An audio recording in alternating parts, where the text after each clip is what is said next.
వచ్చిన ఈ రోజు కాదు, ఒక 4-5 సంవత్సరాల వరకు ఖచ్చితంగా నేను గెలుస్తానని ఒక టార్గెట్ పెట్టుకున్నా. నేను 2008-6 నుంచి స్టార్ట్ చేసుకుంటూ 2012 వరకు అప్పటి వరకల్లా నా ఇన్కమ్ అనేది ఎవరైతే చీపో అని అన్నారో వాళ్ళతోటే మంచిగా అనిపించుకోవాలని నా టార్గెట్. ఏంటంటే ఒక 6 సంవత్సరాలు పట్టింది.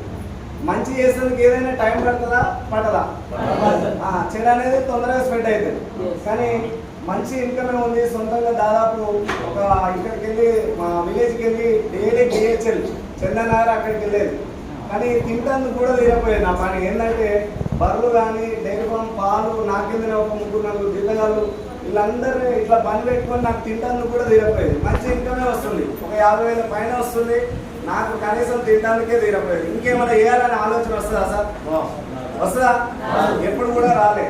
దాదాపు అట్లా చేసుకుంటూ దాదాపు అట్లా మంచి ఇన్కమే వస్తుంది. కానీ 2020 వచ్చింది. కరోనా వచ్చిందా రాలేదా? కరోనా వచ్చింది. ఒకరికి వచ్చిందా అందరికి వచ్చిందా? అప్పటిదాకా ఇలాంటి ఆలోచన కూడా లేదు. మంచి ఇన్కమ్ వస్తుంది. కానీ ఎప్పుడైతే కరోనా వచ్చిందో మనం చేసే పని ప్రతి ఒక్కటి కూడా కాంపిటీషన్ అయిపోయింది.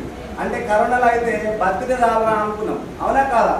కానీ ఆ తర్వాత చిన్న చిన్న తగ్గింది. ఆ తర్వాత బిజినెస్ చూస్తే ప్రతి ఒక్కరికి కూడా ఒక ₹1,00,000 కాదు, ఎటువంటి బిజినెస్ దాదాపు 50 లక్షల షాపులు కూడా ఎంత పెద్ద బిజినెస్లు కూడా వాళ్ళ కొలాప్స్ అయిపోయినాయి. ఎస్ఆర్నో? కానీ ఆ టైంలో అనుకున్నా నేను ఇది కాదురా నేను చేయొద్దు, ఇది కాదు నేను చేయవలసింది అని. అప్పటిదాకా కూడా ఎలాంటి ఆలోచన లేదు.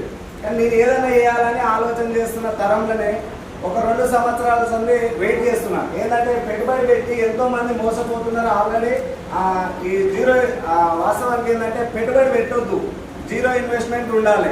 కానీ ఏదైనా చేయాలని అవకాశం గురించి ఎదురు చూస్తున్నా. కానీ ఆల్రెడీ ఎంతో మంది నేను లాస్ అయిన వాళ్ళని చూస్తూ ఉన్నా.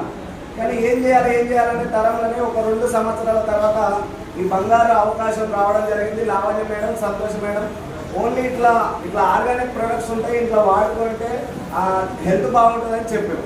కానీ నేను మాత్రం ఒక 5 నిమిషాలు కూడా టైం ఇవ్వలేదు. ఎందుకంటే మనం ఉన్న బిజీకి. ఎస్ఆర్నో?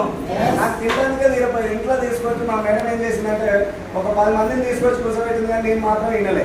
అంటే చూడ ఒకసారి ఇంటి దాకా వచ్చింది మేడం, కానీ ఇవన్నీ లేడీస్ చేసుకుంటారని నేను అనుకున్నా. మా మేడం కూడా ఏం చెప్పలేదు. అట్లా ఒక సంవత్సరం వరకు ప్రొడక్ట్ తెచ్చుకున్నా వాడుకున్నా. కానీ సంవత్సరం తర్వాత ప్రొడక్ట్ తెచ్చుకున్న వాడుకున్నా. కానీ ఆరోగ్యమే వస్తుంది, కానీ డబ్బులు వస్తాయా? డబ్బులు అయితే రావు. కానీ ఆరోగ్యం ఏంటంటే కుకింగ్ అయ్యే వల్ల నాకు చెస్ట్ పెయిన్ ఉంటే ఆ చెస్ట్ పెయిన్ తగ్గింది. పిల్లలు అన్నం తినపోయేది, మంచిగా అన్నం తినడం జరిగింది. అట్లా ఒక మీటింగ్కి వస్తేనే అర్థమైంది. ఎందుకంటే డబ్బులు